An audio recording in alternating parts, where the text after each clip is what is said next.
inconditionnel de la revue de presse. Bonjour. Le Conseil des ministres de Ouadaï s'ouvre ce jour. L'emblème et plusieurs médias de ce jeudi 28 mai 2026 en font l'annonce. Le temps de l'exercice du pouvoir commence, écrit Le Soleil Bénin. À ce premier Conseil des ministres, Ouadaï va fixer le cap de son septennat, prédit l'opinion aujourd'hui. L'actualité, c'est aussi les nominations et les passations. Wilfried Roumbédi, désormais ministre, Ouadaï met en place son premier cercle de confiance.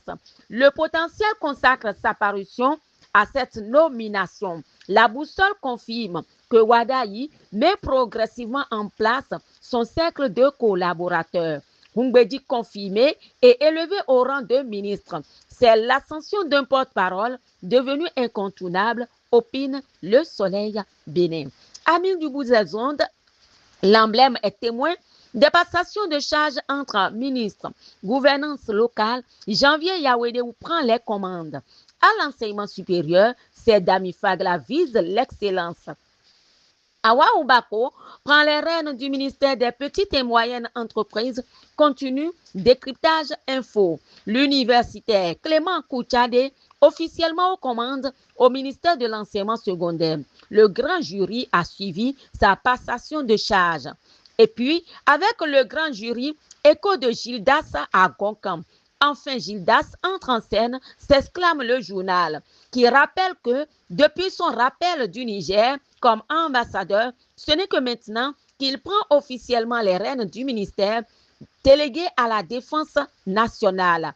Olusegun Bakari prend les rênes du super ministère de la transformation structurelle, rapporte les 4 vérités. Les 4 vérités qui a également suivi Abdoulaye Bio-Tchadé, passer le témoin à Aristide Medenou avec le sentiment du devoir accompli. L'opinion aujourd'hui récapitule. Passation de charges sobre et efficace dans les ministères. Le nouveau visage de l'exécutif béninois se dessine, déduit la boussole.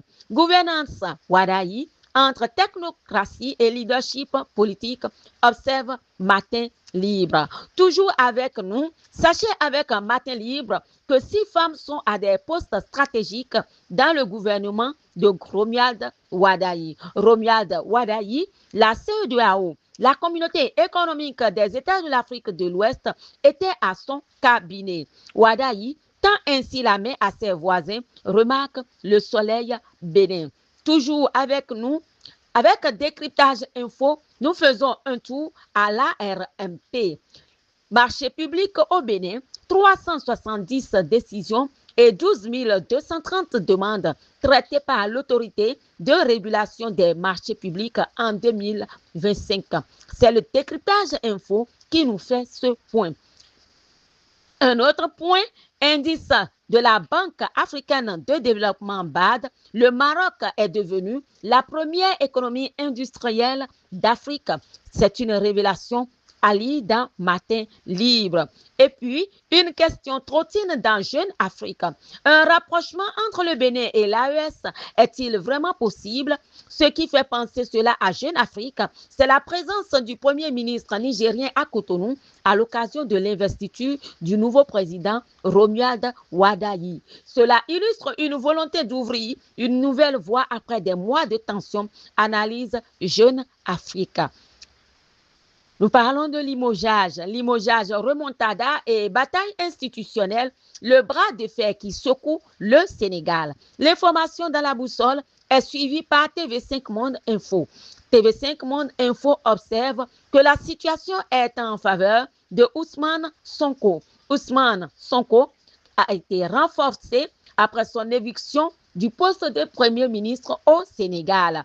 Point d'interrogation, écrit le journal. Le journal informe que Ousmane Sonko a été élu mardi 26 mai dernier à la présidence de l'Assemblée nationale du Sénégal, où son parti, le PASTEL, est majoritaire.